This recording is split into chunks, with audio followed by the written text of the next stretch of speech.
The teacher noticed a little girl in class whose hair was getting thinner and thinner, but this kid was incredibly focused during lessons. She always raised her hand eagerly to answer questions. Every day after school, she'd happily say goodbye to the teacher. The teacher couldn't help asking about her hair. The little girl explained optimistically, It's just short because of the medicine. then skipped away.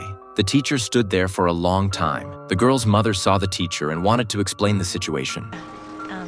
We were just reluctant to tell anyone at first. Of course, it was only a matter of time before the chemo became obvious, so... From that day on, the teacher paid even more attention to her. He taught her carefully every day, trying his best to keep her happy. The little girl was so sweet and lovely.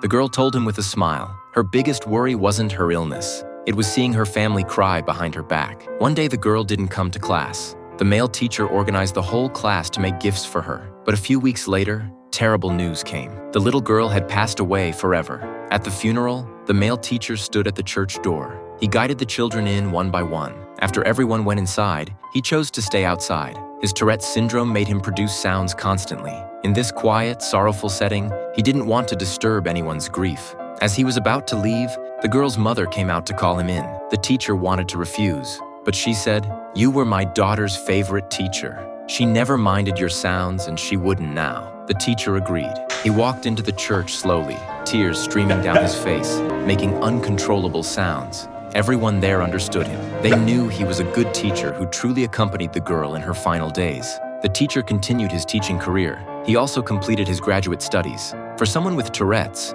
grad school was almost a miracle. He had to apply for a separate exam room, otherwise he'd disturb other test takers. During exams, he fought hard to control his tics. He failed more times than anyone else. In his personal life, he found a girl who accepted his condition. He overcame his insecurity and opened his heart to her.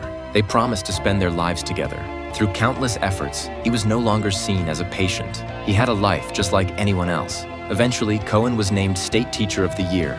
At the award ceremony, all the important people in his life were there. He achieved more than many normal people. When he stood at the podium giving his acceptance speech, predictably, he made those strange sounds again. But this time, no one minded. He told everyone, Tourette's syndrome was his best teacher in life.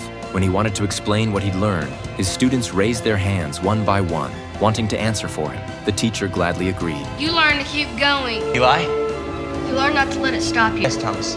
You learn not to let it win. And that is to never let anything stop you from chasing your dream. These answers proved that the man on stage was truly an excellent teacher.